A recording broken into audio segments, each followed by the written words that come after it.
बांतर-गिब्बैंग Asia का सबसे बड़ा कचरा शहर बांतर-गिब्बैंग एशिया का सबसे बड़ा लैंडफिल केवल एक विशाल कचरे का ढेर नहीं है, बल्कि यह एक शहर है जहां हर दिन 7,000 लोग कचरे के बीच रहते हैं।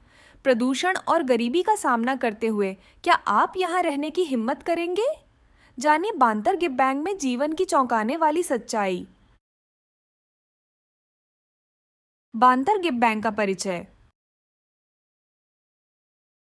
बांतर-गिब्बैंग न केवल एशिया का सबसे बड़ा लैंडफिल है, बल्कि यह एक अनोखा समुदाय भी है, जहां लोग एक कठिन और विषम वातावरण में हर दिन जीवित रहने के लिए संघर्ष करते हैं। एक ऐसा माहौल जहां सब कुछ कचरे से विकृत हो चुका है।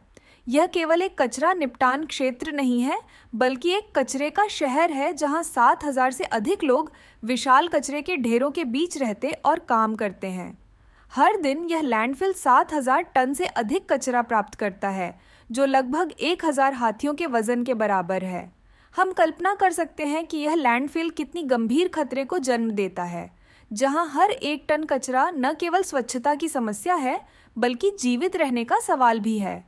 यहाँ रहने वाले लोग सिर्फ संसाधनों की कमी का सामना नहीं करते, बल्कि गंभीर स्वास्थ्य और पर्यावरणीय जोखिम भी उठाते हैं। एशिया का सबसे बड़ा लैंडफिल केवल कचरे का ढेर नहीं, ये एक असली शहर है। 7,000 लोग रोज इस गंदगी में जीते हैं और अस्तित्व की लड़ाई लड़ते हैं। अगर आपका शहर भी कचरे से बना होता तो आप क्या करते? नीचे अपनी राय लिखें। ये लैंडफिल कैसे बढ़ता जा रहा है? बांतर-गिब्बैंग सिर्फ एक अस्थायी लैंडफिल नहीं है, यह अब एक जटिल और सतत फैलता हुआ तंत्र बन चुका है, जिसकी पैमाना आश्चर्यजनक है। हर दिन लगभग 600 ट्रक विभिन्न क्षेत्रों से कचरा लेकर यहाँ पहुँचते हैं और 8,000 टन से अधिक कचरा फेंकते हैं, जो प्रतिदिन 3 ओलंपिक आकार के स्विमिंग पूल के बराबर है। यह न केवल निरंतर बढ़ते कचरे को दर्शाता है, बल्कि अपशिष्ट प्रबंधन और पुनर्चक्रण प्रयासों की गंभीर कमी को भी उजागर करता है। कचरे को भारी मशीनों की मदद से क्रमबद्ध तरीके से दबाकर मोटी परतों में जमा किया जाता है, लेकिन इससे सभी संभावित खतरों पर नियंत्रण नहीं पाया जा सकता। हालांकि अपशिष्ट प्रबंधन की विधियां कचरे की मात्रा को घटाने में मदद करती है, फिर भी वे अप्रत्याशित और छिपे हुए खतरे भी पैदा करती हैं। सबसे बड़े खतरों में से एक है मीथेन गैस, जो जैविक कचरे के सड़ने के दौरान उत्पन्न होती है। यह मीथेन अत्यधिक ज्वलनशील होती है और लैंडफिल के भीतर समय बम बन सकती है। यदि इसका सही ढंग से नियंत्रण न किया गया तो यह अचानक विस्फोट कर सकती है, जिससे ऐसा पर्यावरणीय संकट उत्पन्न हो सकता है जिसकी किसी ने कल्पना भी नहीं की हो। यह खतरा न केवल वहां काम करने और रहने वाले लोगों की सेहत को प्रभावित करता है, बल्कि व्यापक पर्यावरणीय प्रभाव भी डाल सकता है। बांतर-गिब्बैंग सिर्फ एक लैंडफिल नहीं है, ये एक ऐसा शहर है जो कचरे पर पल रहा है। 600 ट्रक, 8,000 टन कचरा, हर दिन एक ऐसी समृद्धि जो सिर्फ कचरे से बनी है। क्या आप यहाँ रहने की हिम्मत करेंगे? नीचे कमेंट करें। लैंडफिल में रहने और काम करने वाले लोग। बांतर-गिब्बैंग के निवासी और मजदूर मुख्यतः वे परिवार हैं जो ग्रामीण इलाकों से पलायन करके यहाँ आए हैं, एक बेहतर जीवन और अधिक अवसरों की तलाश में।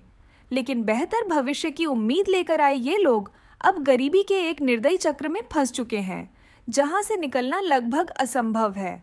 इन लोगों को आमतौर पर पेमुलोंग कहा जाता है और इनका मुख्य जीवनयापन कचरे की छंटाई और पुनर्चक्रण से होता है।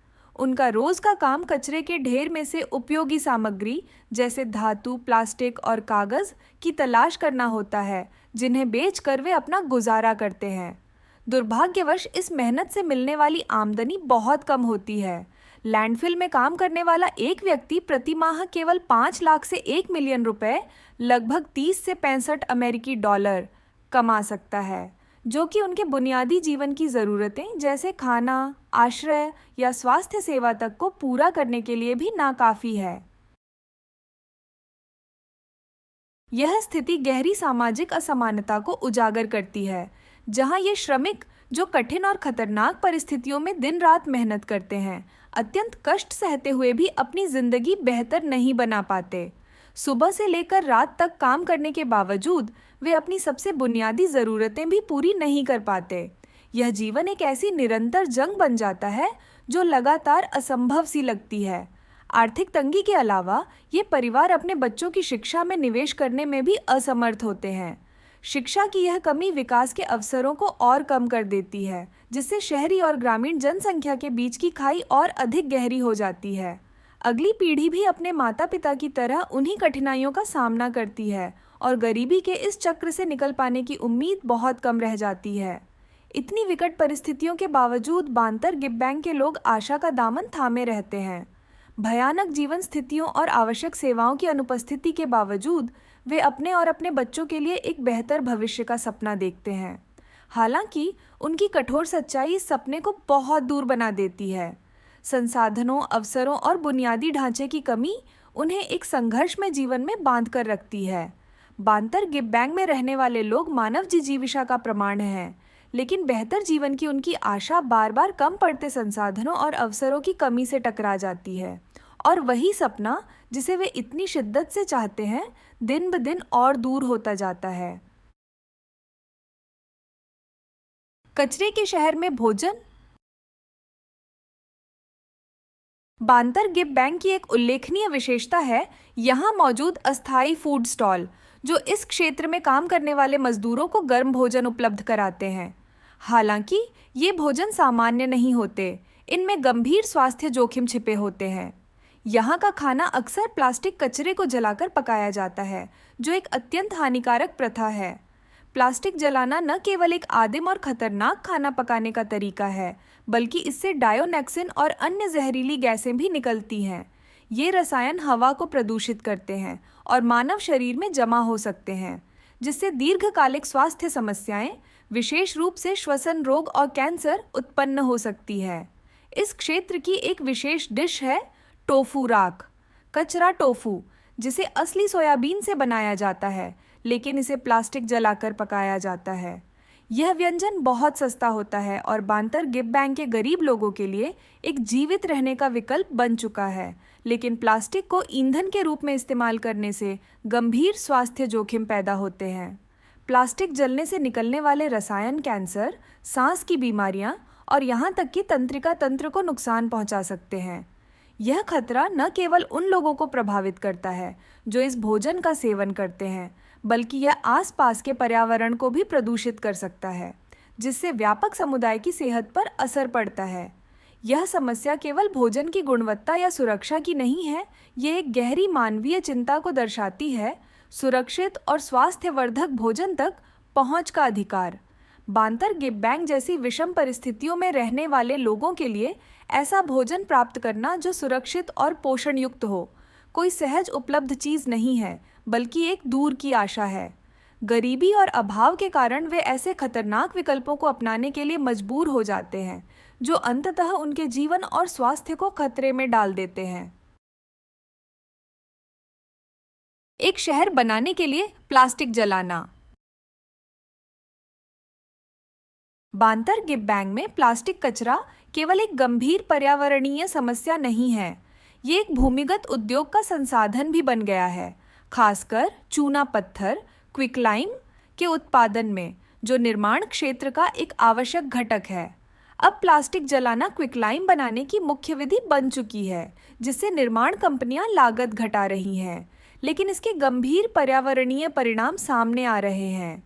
जब प्लास्टिक जलाया जाता है तो उससे डायोनेक्सिन और अन्य जहरीले रसायन निकलते हैं, जो हवा, मिट्टी और जल को प्रदूषित कर सकते हैं और सीधे मानव स्वास्थ्य को प्रभावित करते हैं। ये जहरीले पदार्थ न केवल हवा में लंबे समय तक बने रहते हैं, बल्कि खाद्य श्रृंखला में भी प्रवेश कर जाते हैं, जिससे लोगों की सेहत पर दीर्घकालिक प्रभाव पड़ता है, खासकर उन लोगों पर जो उत्पादन स्थलों के पास रहते हैं। इन रसायनों से कैंसर, श्वसन संबंधी रोग और अन्य स्वास्थ्य समस्याएं हो सकती हैं। प्लास्टिक जलाकर क्विकलाइम बनाना एक दुष्चक्र पैदा करता है। एक ओर आर्थिक विकास की चाह, दूसरी ओर पर्यावरणीय विनाश। यह प्रक्रिया अल्पकालिक लागत लाभ तो देती है, लेकिन दीर्घकाल में स्वास्थ्य और पर्यावरण को गंभीर नुकसान पहुंचाती है, जिससे इस तरह का विकास अस्थायी और अस्थिर बन जाता है। प्लास्टिक जलाकर निर्माण लागत बचाई जा रही है, लेकिन इसके साथ हम सचमुच अपने भविष्य को भी जला रहे हैं। क्या आप एक ऐसे शहर में रहना चाहेंगे जो कचरे से बना हो? नीचे अपनी राय साझा करें। जकार्ता के विकास की असली कीमत। जकार्ता, जो इंडोनेशिया के सबसे घनी आबादी वाले और सबसे तेजी से बढ़ते शहरों में से एक है, अपशिष्ट प्रबंधन की एक विशाल चुनौती का सामना कर रहा है। हालांकि इस तेजी से हो रहे विकास ने बुनियादी ढांचे और आर्थिक प्रगति के मामले में कई उपलब्धियां हासिल की हैं, लेकिन इसके साथ ऐसी छिपी हुई पर्यावरणीय लागतें भी आई हैं जिन्हें नज़रअंदाज नहीं किया जा सकता। हर दिन जकार्ता 8,500 टन से अधिक कचरा उत्पन्न करता है और इस विशाल मात्रा का अधिकांश हिस्सा बांतर गिब्बैंग भेजा जाता है। इस तेजी से बढ़ते शहर ने अब तक स्थायी अपशिष्ट प्रबंधन रणनीतियां लागू नहीं की हैं, जिससे कचरा भयावह गति से जमा हो रहा है। यह कोई ऐसा मुद्दा नहीं है जिसे जल्दी या आसानी से हल किया जा सके, और इस बढ़ती कचरा समस्या के परिणाम लगातार गहराते जा रहे हैं। बांतर गिब्बैंग के पास रहना मतलब है हर दिन गंभीर स्वास्थ्य जोखिमों से लड़ना, खासकर उन जहरीली गैसों और धुएं से जो कचरे के ढेर से निकलते हैं। यहाँ के निवासियों में श्वसन रोग आम हैं, क्योंकि उन्हें हर दिन दूषित हवा में ही सांस लेनी पड़ती है। इन स्वास्थ्य समस्याओं को और अधिक गंभीर बनाता है बुनियादी संसाधनों की भारी कमी। ये निवासी न केवल भीड़भाड़ और अस्वस्थ परिस्थितियों में जीते हैं, बल्कि साफ पानी और स्वास्थ्य सेवाओं जैसी मूलभूत सुविधाओं से भी वंचित हैं। यह स्थिति जकार्ता के विकास के केंद्र में मौजूद विरोधाभास को उजागर करती है। एक ओर शहर अत्याधुनिक होता जा रहा है, दूसरी ओर यही विकास पर्यावरण और जनस्वास्थ्य पर असहनीय बोझ डाल रहा है।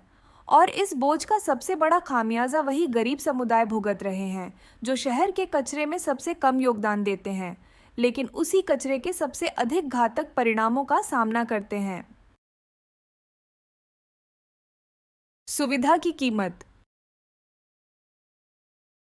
बांतर गिब्बैंग केवल एक विशाल लैंडफिल नहीं है, यह आधुनिक समाज में मौजूद गंभीर वर्ग भेद का शक्तिशाली प्रतीक भी है। यह इस सच्चाई का प्रमाण है कि विकसित शहरी केंद्रों में होने वाली अत्यधिक उपभोग की कीमत कौन चुकाता है और उसका कचरा कहाँ जाता है।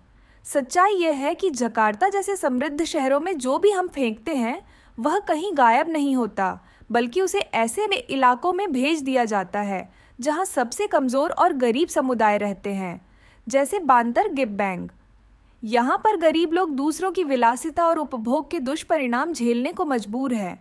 जकार्ता जैसे महानगरों से उत्पन्न कचरा केवल पर्यावरण को प्रदूषित नहीं करता, बल्कि गरीबी और प्रदूषण का एक अंतहीन दुष्चक्र भी बनाता है, जो लोगों को ऐसी परिस्थितियों में फंसा देता है जहां से निकलने का कोई स्पष्ट रास्ता नहीं दिखता। बांतर गिब्बैंग के निवासी अत्यंत कठोर जीवन परिस्थितियों का सामना करते हैं। हवा की गुणवत्ता बेहद खराब है, कचरे के ढेर से उठते जहरीले रसायन हवा में फैले रहते हैं और उनके चारों ओर का वातावरण लगातार और अधिक बिगड़ता जा रहा है। फिर भी इन असहनीय चुनौतियों के बीच बांतर गिब्बैंग के लोग आशा का दामन थामे रहते हैं। उनका बेहतर जीवन का सपना अब भी जीवित है, भले ही हालात कितने भी विपरीत क्यों न हो। वे गरीबी की चरम सीमा पर जीते हैं, जहां न संसाधन है न आगे बढ़ने के अवसर, लेकिन फिर भी वे हार नहीं मानते। एक बेहतर भविष्य की उम्मीद, चाहे वह कितनी भी धुंधली क्यों न हो, उन्हें हर दिन संघर्ष करते रहने की प्रेरणा देती है। उनका यह संघर्ष हमें मानव आत्मा की अद्भुत सहन शक्ति और जिजीविषा की याद दिलाता है। यह उम्मीद केवल एक सपना नहीं है, बल्कि एक ज़रूरी जीवन रेखा है जो उन्हें हर रोज़ की मुश्किलों से लड़ने की ताकत देती है। यह दिखाता है कि इंसानी आत्मा कितनी मजबूत हो सकती है, यहाँ तक कि तब भी जब सब कुछ छिन गया हो। अगली पीढ़ी के लिए शिक्षा और अवसर। बांतर गिब्बैंग में शिक्षा अधिकांश बच्चों के लिए कोई स्वाभाविक अधिकार नहीं है, बल्कि एक दूर का सपना है। इस क्षेत्र में रहने वाले बच्चे अन्य इलाकों के बच्चों की तरह स्कूल नहीं जाते। इसके बजाय वे जीवित रहने के लिए कचरा छांटना सीखते हैं। कचरे को छांटना उनका मुख्य कार्य बन गया है, सिर्फ पेट भरने के लिए नहीं, बल्कि धातुओं से लेकर प्लास्टिक तक की कीमती पुनर्नवीनीकरण योग्य वस्तुएं खोजने के लिए, जिन्हें वे बेचकर पैसे कमा सकें। यह केवल एक कठिन काम नहीं है, यह स्कूल जाने का एकमात्र विकल्प है, क्योंकि शिक्षा इन गरीब परिवारों के लिए लगभग एक विलासिता है।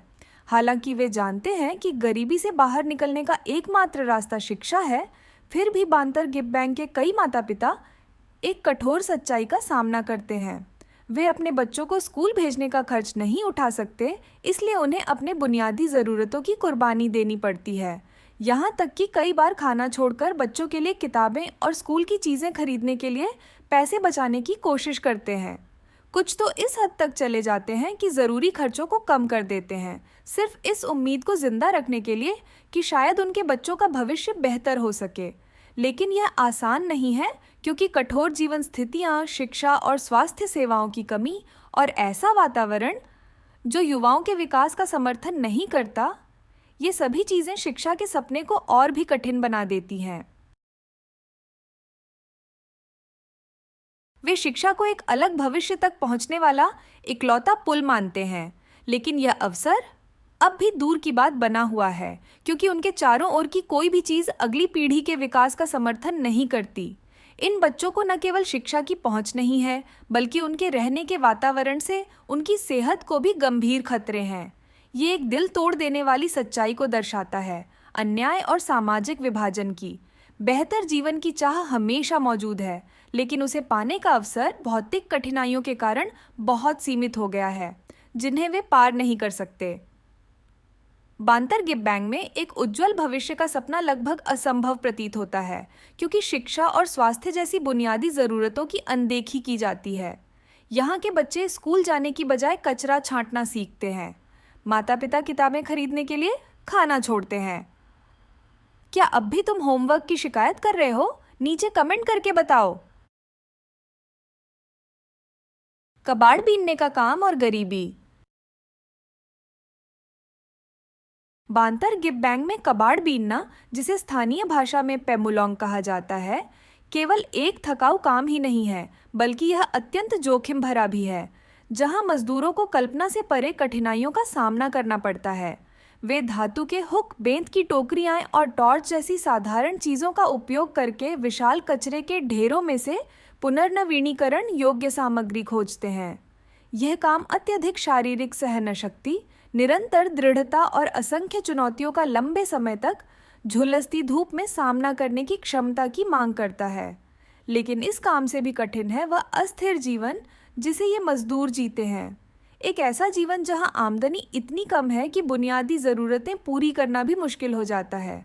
कबाड़ बीनने वालों की मासिक आय केवल 5 लाख से 10 लाख इंडोनेशियाई रुपया, लगभग 30 से 65 अमेरिकी डॉलर होती है, जो न तो उनकी रोज़मर्रा की ज़रूरतें पूरी कर सकती है और न ही स्वास्थ्य और शिक्षा जैसी आवश्यक चीज़ों का खर्च उठा सकती है।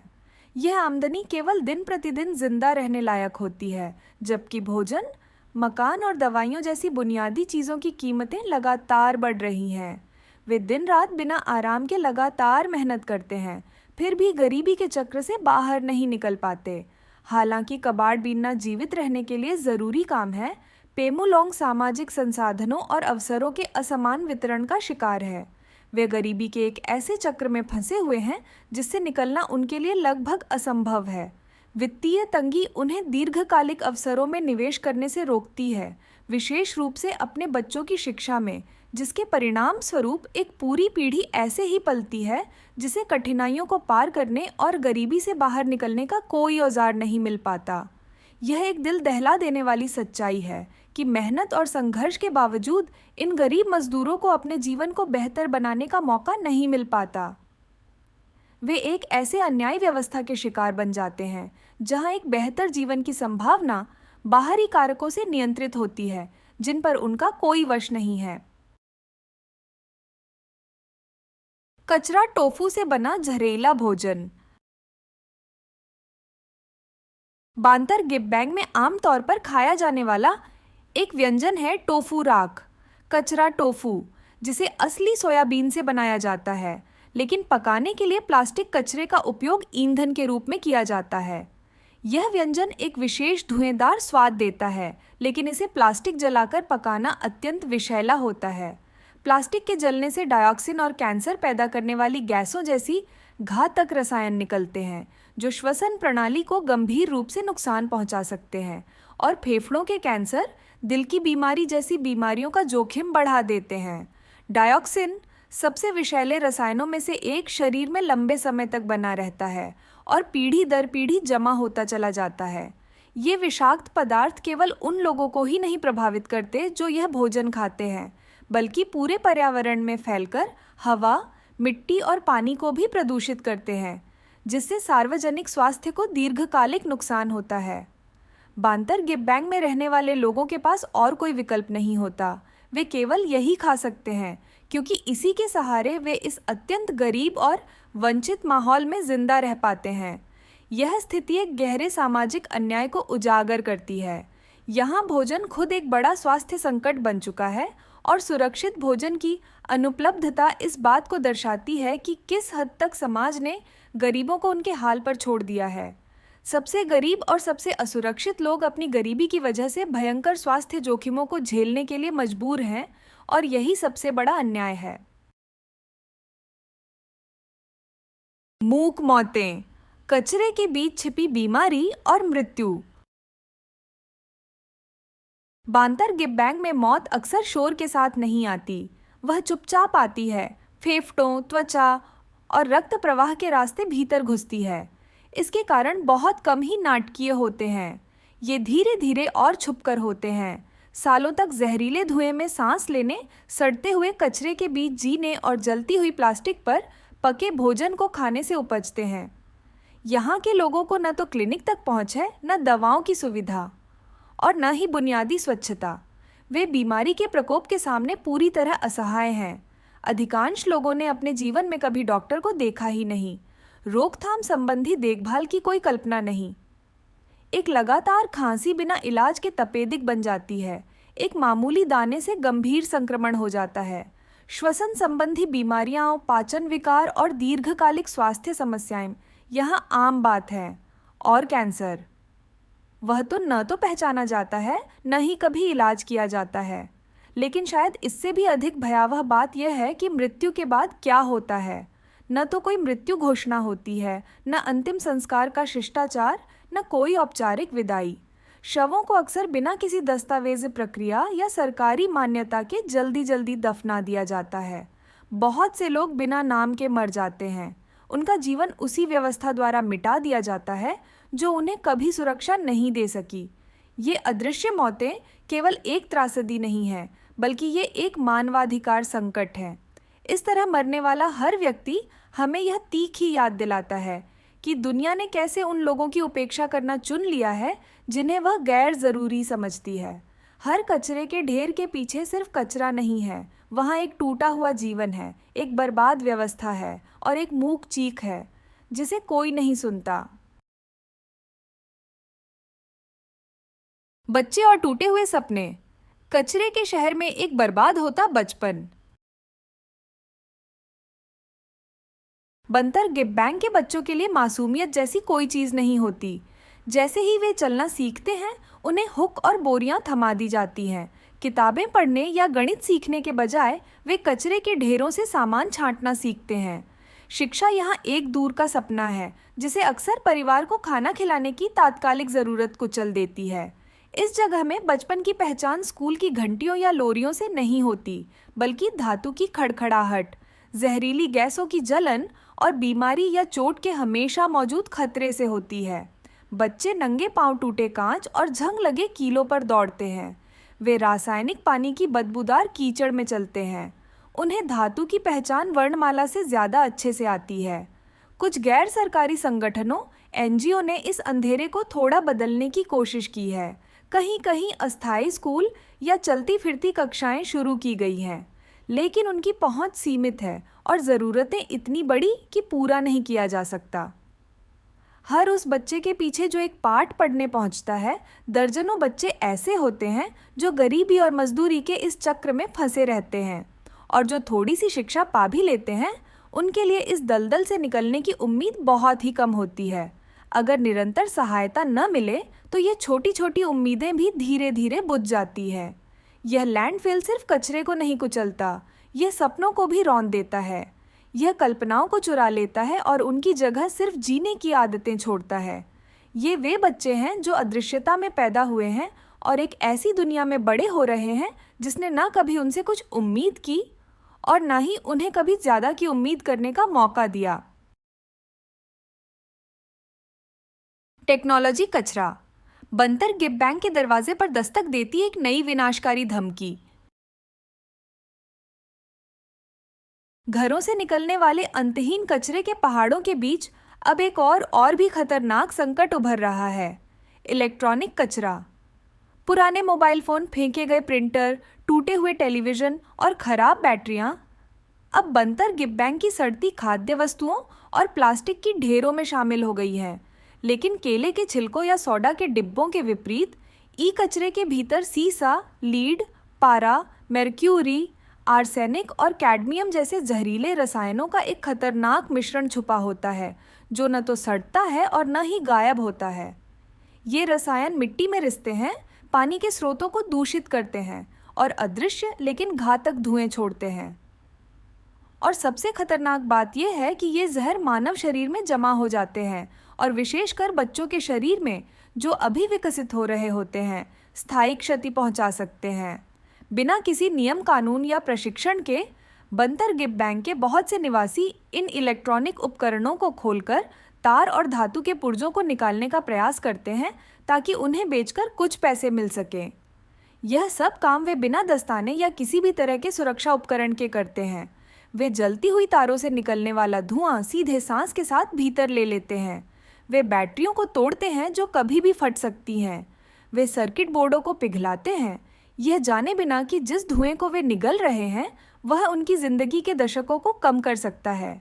और यह सब सिर्फ कुछ पैसों के तांबे या एल्यूमिनियम के लिए।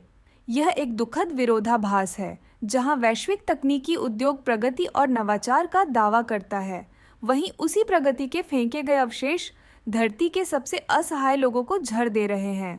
बंतर गिव बैंक एक अनजाने में बनता जा रहा है डिजिटल कचरे का कब्रिस्तान, एक ऐसी जगह जहां आधुनिकता का वादा एक जहरीले अभिशाप में बदल जाता है। अब असली सवाल यह है, जब हम अगला स्मार्टफोन या गैजेट लेने की दौड़ में लगे हैं, तब इस सुविधा की असली कीमत कौन चुका रहा है? लैंडफिल की महिलाएं, संघर्ष, शक्ति और मूक बलिदान। बंतर गिव बैंक के हर कचरे के पहाड़ के पीछे छिपा होता है महिलाओं का मौन श्रम, माएं, बेटियां, दादियां जो जीवित रहने और बलिदान देने दोनों का अदृश्य भार उठाती हैं। यहाँ की महिलाएं केवल कचरा नहीं बीनती, वे खाना बनाती हैं, बच्चों की देखभाल करती हैं, दूषित पानी में कपड़े धोती हैं और अकल्पनीय गंदगी के बीच भी किसी तरह गरिमा बनाए रखने की कोशिश करती है। कई महिलाएं सवेरा होने से पहले ही उठती हैं ताकि कचरे के पहाड़ियों पर अपनी जगह सुनिश्चित कर सकें और ट्रकों के आने से पहले कचरे को छांटने की दौड़ में आगे रहे। वे पीठ पर नवजात शिशुओं को बांधकर तेज धारों वाली धातु और कांच में हाथ डालती हैं, खुद और अपने बच्चों को हर पल खतरे में डालते हुए। आराम या फुर्सत जैसे शब्दों का यहाँ कोई अर्थ नहीं होता, लेकिन इस कठिनाई के भीतर एक अद्भुत शक्ति छिपी होती है। ये महिलाएं अनौपचारिक सहयोग समूह बनाती हैं, भोजन साझा करती हैं, एक दूसरे के बच्चों की देखभाल करती हैं और जो थोड़ा बहुत चिकित्सीय ज्ञान है उसे भी आपस में बांटती हैं। जहां सरकार पूरी तरह विफल हो गई है, वहां बहनापा एक जीवन रक्षक रणनीति बन जाता है। फिर भी ये महिलाएं अद्वितीय खतरों का सामना करती हैं। उत्पीड़न, शोषण और हिंसक माहौल का हमेशा बना रहने वाला डर।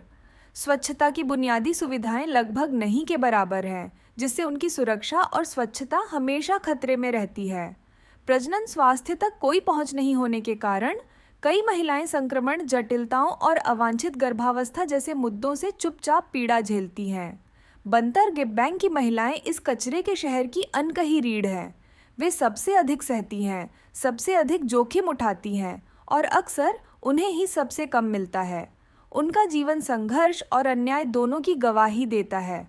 उनकी कहानियाँ सिर्फ सहानुभूति नहीं, कार्रवाई की मांग करती है, विशेषकर संकटग्रस्त इलाकों में लैंगिक समानता के लिए। कचरे से बने सपने। कचरे के शहर के कलाकार और आविष्कारक। बदबू, बीमारी और निराशा के बीच बंतर गिब बैंग में एक चौंकाने वाली चीज जन्म ले रही है, रचनात्मकता। यहाँ कुछ निवासी, खासकर किशोर और युवा, फेंके गए सामान को कला, औजार, खिलौनों, यहाँ तक कि सरल मशीनों में बदलना शुरू कर चुके हैं। पुरानी साइकिलों के ढांचे ठेले बन जाते हैं, फटे हुए बैनर अस्थायी टेंट बनते हैं, फेंकी गई तारें मूर्तियों का रूप लेती हैं, टूटे हुए मोबाइल फोन एलईडी लाइट बन जाते हैं। इस बर्बादी के शहर में वे सिर्फ कचरे से सुंदरता गढ़ रहे हैं। कुछ युवाओं ने अपने आविष्कारों के वीडियो सोशल मीडिया पर अपलोड किए जो वायरल हो गए। एक पंखा जो प्लास्टिक की बोतल से बना है, एक स्पीकर जो पुराने रेडियो से बनाया गया, या कोल्ड ड्रिंक के कैन के ढक्कनों से बनी बालियाँ। इनकी रचनात्मकता ने न सिर्फ समुदाय में गौरव की भावना जगाई, बल्कि एनजीओज और शिक्षकों का ध्यान भी खींचा। इन युवा आविष्कारकों के लिए निर्माण केवल कला नहीं है, यह एक ऐसे संसार में अपना हक वापस लेने की प्रक्रिया है जिसने उन्हें कभी विकल्प ही नहीं दिए। बंतर गिब बैंग में जहां उम्मीदें अक्सर कचरे की परतों में दब जाती हैं, यह रचनात्मकता एक शक्तिशाली संभावना की झलक देती है। अगर इन्हें सही उपकरण, शिक्षा और समर्थन मिले तो ये नवप्रवर्तनकर्ता सिर्फ अपना भविष्य ही नहीं, बल्कि उस सोच को भी बदल सकते हैं कि लैंडफिल में पला बड़ा बच्चा क्या बन सकता है। कचरा भले ही चारों ओर हो, लेकिन इसके भीतर चुपचाप सपने आकार ले रहे हैं। बंतर गिब बैंग एक जीता जागता उदाहरण है उस कठोर सच्चाई का, जहां लोग एक कचरे से बने शहर में झर, बीमारी और गरीबी के बीच रोज जीते हैं। क्या आप ऐसी जगह रहना चाहेंगे? नीचे कमेंट करके अपने विचार जरूर साझा करें।